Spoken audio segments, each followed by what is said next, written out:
Alhamdulillah kita dah selesai pada majlis zikrullah.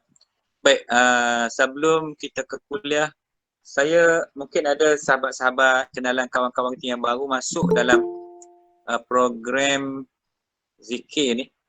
Mungkin ada yang tengok kenapa bagi salam banyak sangat dalam tu. Ya? Salam ni banyak sangat. Salam pertama sekali salam kepada Rasulullah. Rasulullah ni banyak nama Nabi ni. Disebut nama Nabi tu sangat banyak. Tapi yang kita ingat tak seberapa. Dan ada yang lain satu kitab disebut 99 nama. Ada yang sebut sampai 200-300 nama Nabi. Sangat banyak nama Nabi. So, jadi kita memang menyebut-nyebut nama Rasulullah. Sebab bila kita sebut nama Rasulullah, Rasulullah berada di sisi kita, di hadapan kita. Sebab itulah antara mukjizat Rasulullah kena ingat. Dia bila kita beri salam kat Nabi atau kita berselawat atas Nabi, Nabi akan datang duduk dengan kita. Sebab tu kadang-kadang kalau ikut ahli ulama ilmu tasawuf ni, dia cukup larang kalau kita nak berselawat, dia tak bagi duduk berlunjuk kaki. Kan? Nak selawat elok-elok, pakai elok-elok. Kalau yang lelaki pun pakai elok-elok selawatkan Nabi. Kalau perempuan tutup aurat. Tutup aurat, kepala, rambut tu janganlah nampak. Sebab bila baca selawat Nabi datang, malu. Kita kena rasa malu kat Nabi. Malu tu iman. Kalau bila kita selawatkan Nabi, kita buat tak kisah je.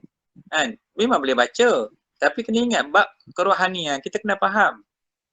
Sebab tu kalau perempuan nak baca Quran, kena tutup aurat. Orang ingat tak apa. Tak boleh. Fiqh kata tak apa, tapi masuk dalam ilmu tasawuf dah tak boleh dah. Sebab dia benda melibatkan benda spiritual, benda kerohanian. Bila salam kat Nabi je, Nabi akan datang duduk depan kita. Itu kelebihannya. Itu kemujizat Nabi. Kita berilah kat Nabi pun Nabi. Lepas tu malam ni, rumah-rumah mana yang memberi salam sama-sama malam ni dikunjungi oleh Rasulullah SAW. Mungkin dia bertanya, Ustaz, macam mana Nabi nak datang banyak rumah? Banyak rumah malam ni, ada 48 rumah ni. Macam mana Rasulullah nak datang? Itulah mukjizat Nabi. Mana dalam istilah ni dia panggil musawwir.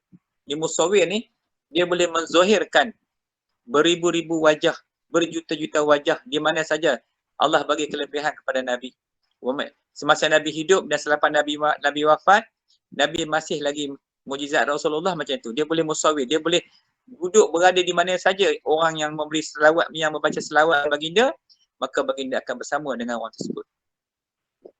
Jadi sama juga dengan orang soleh, para aulia ilah solihin. Dia boleh menzahirkan, dia boleh merupakan beberapa wajah, dipanggil musawwir, menghadirkan wajah dia. Orang ni panggil dia datang, dia ada. Orang ni panggil dia ada. Sehingganya sampai 70,000 wajah dia boleh hadir. Malahan ada yang lebih pada itu lagi. Unlimited.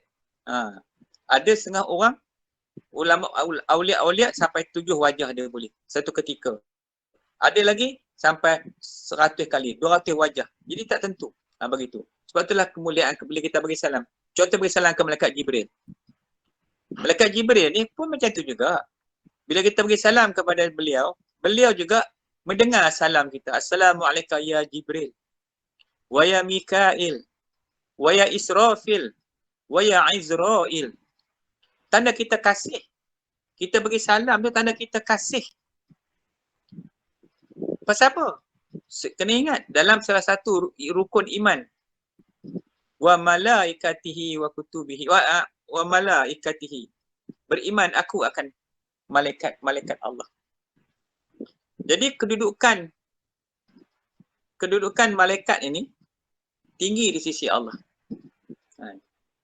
Jadi bila kita beri salam, sebab tu beri salam kepada Rasul, pada Nabi dia Assalamualaikum. Melainkan bukan pada Nabi yang dipanggil Assalamualaikum. Tu ada orang tanya dah tu.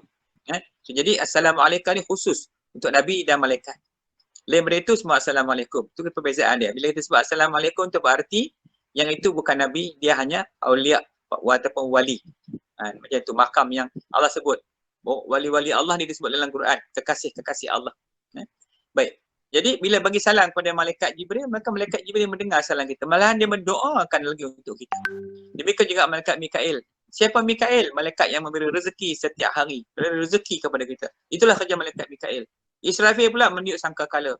Azrail pula mengambil nyawa manusia.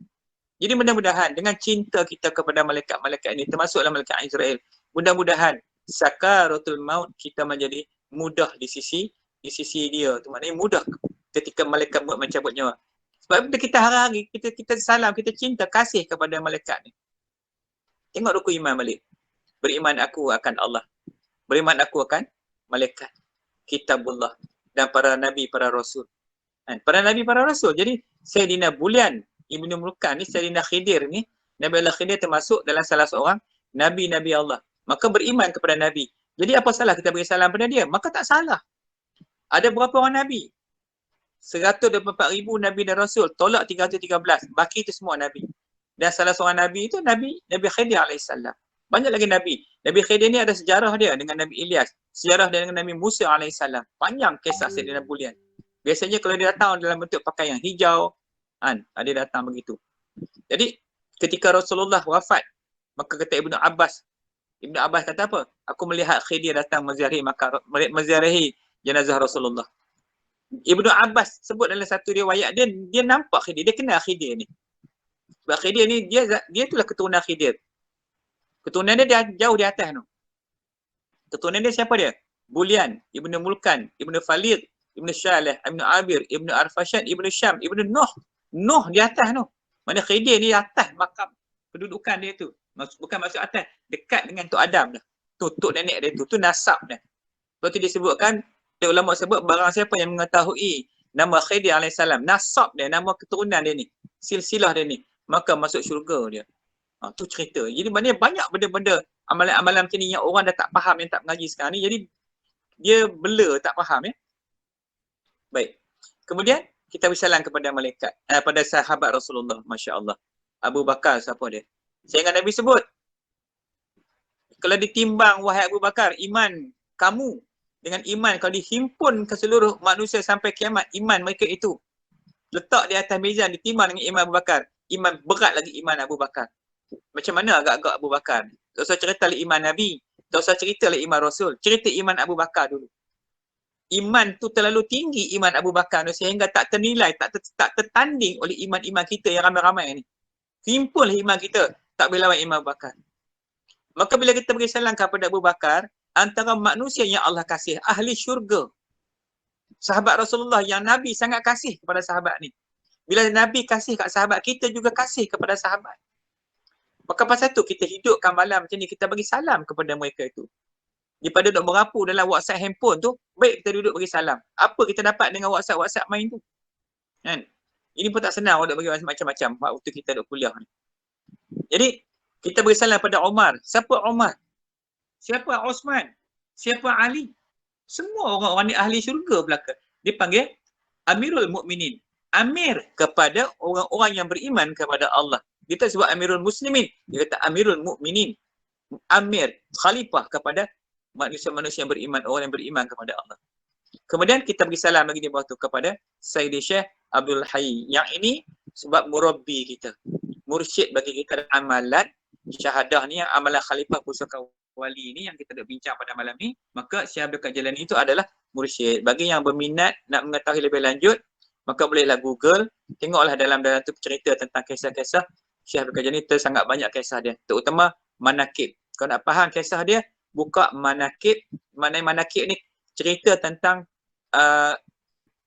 keadaan diri dia tu, manakib Syekh Abdul Qadir Jilani. Boleh buka dalam tu. Lepas tu kita bagi salam lagi kepada dia panggil Ashabul Kahfi, penjaga Ashabul Kahfi, iaitu penjaga gua yang tidur mereka itu selama 309 tahun. Maka namanya Maksalmina. Mula-mula cerita dia panjang. Mereka dilari bila dipaksa oleh raja untuk tukar agama supaya jadi murtad, maka mereka dilari. Maka Maksalmina Tamliqah ni pembesar dia. Martunas Nanunas pembesar dia. Lari sampailah tengah jalan jumpa lagi dengan Nainunas. Jumpa lagi dengan Zunuwanas. Jumpa dengan Sarabunas. Last kali jumpa dengan Falyastat Yunis. Falyastat Yunis ni adalah gembala kambing. Dan dia pula bersama dengan dia seekor anjing yang bernama Qitmir. Maka ni anjing ni warna putih. Inilah satu-satunya anjing yang duduk dalam syurga. Warna dia warna putih. Maka Qitmir ni adalah raja segala binatang. Jadi sebab itulah bila kita baca Ya ketemir tu sampai ketemir kita genggam jari kelingking, jari manis kita gitu. Buat gitu. Apa kita nak niat? Bila kita baca dipanggil apa ni salam, kita panggil salam wali tujuh ni. Yang ni terkenal masyhur di sisi kalangan para ulama dengan sebutan wali tujuh. Maka bila kita baca salam tu, kita niat, ya Allah ya Tuhanku, kita pohon apa? Kita pun Allah pelihara kita, selamatkan kita. Macam mana Allah pelihara dan selamatkan wali-wali tujuh ni selama 309 tahun di dalam gua. Tu dia panggil penjaga gua mereka ni. Jadi kalau boleh, saya dulu anak-anak kat sekolah, bila dia kena kacau dengan hantu lah, macam-macam kena ganggu di sekolah, tak di asrama, saya bagi doa ni, baca salam. InsyaAllah jin takkan dekat, syaitan tak kacau. So jadi jadi malam ni yang kita bagi salam kita sangat banyak. Semua tu ada barakah dia. Nak baca tu. Cuma nantilah nak baca, nanti saya bagi amalan ni. Yang ni kita boleh dah bagi dah. Kalau nak baca Assalamualaikum ya Maksamina, bacalah 11 kali setiap hari. Pas semayang, baca salam. Semua tu boleh baca. Jadi ada kisah dia yang kita baca zikir ni, bukan saja-saja buat. Bukan saja-saja baca nah. Tu saya nak bagi mungkin kawan-kawan lain yang baru masuk dalam grup ni mungkin terpinga-pinga kenapa bagi salam banyak sangat, tak pernah pun dekat masjid. Saya duduk masjid jenuh dah siang malam 5 kali sehari pergi masjid. Tak ada pun orang sebut macam ustaz tu ajar malam ni. Jadi jangan kata tak ada nah. Ilmu Allah Taala ni sangat luas. Yang kita mengaji sikit. Bila kita mengaji dengan ustaz tu kita kata hak awal yang salah dah. Tak bolehlah macam tu. Adab mengaji ni kita kena berlapang dada, mungkin aku tak mengaji lagi ilmu ni. Duduk lelak dalam program ni. Kita mengaji sama-sama. Baru betul, jangan kita tuduh itu, tuduh ini. Mengaji ilmu punya tu. Tapi mengata banyak-banyak kat orang. Jangan. Dia ada sebab dia. Kita bukan saja-saja buat benda bid'ah. Benda ni memang dah ada, dah para ulama dah buat. Cuma orang dah mula tinggal, tak peduli. Jadi saya ambil kesempatan peluang untuk nak menghidupkan balik. Biar kita kenal siapa dia orang-orang yang kita ni bagi salam malam ni. Jadi benda ni kita bertawasul dengan mereka. Sebab apa? Antara tujuan ni nombor satu, di musim ni kita nak dekatkan kita dengan Allah sebagai zikrullah. Yang kedua kita nak berdoa kepada Allah, mudah-mudahan Allah segera akan angkat COVID ni. Itu hajat kita lah. Kita ni hamba. Jadi kita minta kat Tuhan pun tak ada salah mana. Kita mintalah apa pun. Pemuda kafir ni orang mana? Pemuda kafir ni saya pun tak ingat negara dia. Tapi tempat dia di Jordan. Saya pergi tempat tu, di Jordan tu, memang dalam banyak-banyak riwayat yang paling tepat sekali dekat Jordan, tempat yang saya pergi tu, siap matahari naik, dia ada batu gua kat sini, pintu gua. Macam dia cerita dalam Quran tu, saya pergi di Jordan, tempat dia hampir tepat. Mereka kebanyakan mengatakan, di situlah dia katakan gua Ashabul Kahfi. Dekat situ depan tu adalah beberapa tulang manusia, saya tengok tu, tapi bukan. Pada saya bukan tulang wali tujuh ni. Bukanlah kan. Rasanya mungkin dia letak kat situ lah sebagai nak bagi tengok je. Tempat dia agak sempit gua tu. Gua tu. Tengok dalam internet, cuba type Ashabul Kahfi, nampak gambar gua tu. Itulah gua dia. Itu di Jordan tu.